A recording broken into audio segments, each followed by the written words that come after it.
I'm Jimmy Lewis with Dirt Bike Test, and this is our quick review of KTM's 390 Adventure.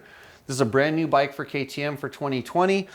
It's based off of the Duke, and it is an entry-level bike, which is kind of strange for KTM. It's very important for KTM because they're really trying to bring riders onto the brand. Maybe people that aren't familiar with it or think it's only ready-to-race stuff. Actually, I think it says ready to race on the side cover, or racing. That's what KTM is known for, but that's not going to bring you new riders. And this platform, it's very, very inexpensive. It's $61.99 is their retail price on this bike, which is way below what typically you would expect, something like this to go for. It's priced comparable in the market, and in fact, a little bit cheaper than some of the other bikes that it kind of goes up against, as well as being a little bit higher in displacement. So the 390 is actually a 372.8 cc double overhead cam. And here's the good part: fuel injected fly-by-wire controlled engine.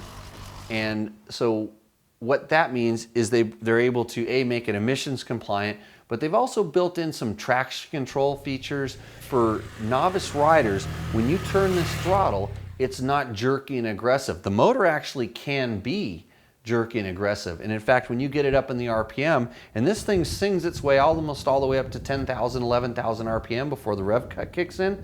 I mean, it goes way up there.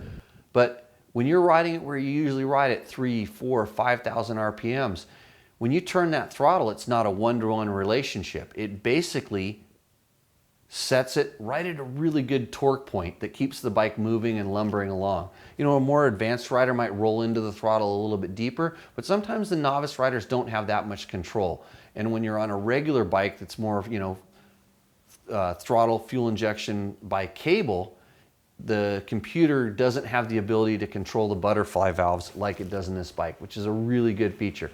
Other than that, the power is super smooth. It's very torquey. When you really start pushing it, it has enough power to push the bike up to 90, 93 miles an hour on level ground, without a tailwind, which is, it's plenty fast. You can ride it on the freeway, on the highway. You're just not going to be in the fast lane. It's that kind of power. But when you're lumbering along on Jeep roads, on gravel roads, it's just fine. It'll go as fast as you want it to. The chassis, essentially, it's more of a sit-down riding style. The way the foot pegs are angled, the way the seats cut, where the handlebars are, it's very comfortable to be ridden sitting down. Once you go standing up, it's a little awkward. Some people will think the bars are short. We feel that the foot pegs are canted a little bit far forward. If you want to learn more about this stuff, we have a very detailed review where we explain it a lot more in depth. And so another couple features about this bike. It has a 3.8 gallon gas tank that will take you, it's telling us 250 miles.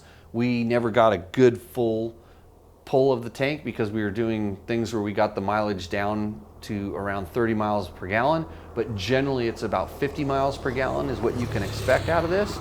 We also switched the tires. Hey, we're Dirt Bike Test. We like running knobby. So we took the Continental TKC 70s off, put some kind of big blocks on it, and then as you see in the videos, we rode it quite aggressively off-road. And most of our riders said, hey, this would be a great entry-level bike for someone who's getting into adventure riding, smaller adventure riders that can't find the bike that's fit for them.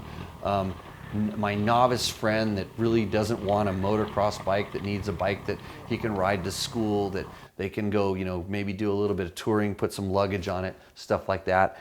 That's what this bike was designed for, and they did a really good job. The dashboard is awesome. The US bike comes with crash guards, which is a good thing for a new rider. The only really problem we had, other than feeling the ergonomics weren't as aggressive as we'd liked, the rims were a little bit soft when he started pushing it off-road. And since it's a tubeless tire, you got to be careful with that kind of stuff. But overall, I think KTM has hit a home run with this. Like I said, check dirtbiketest.com for more information, and you can always see our detailed review and get a lot more info.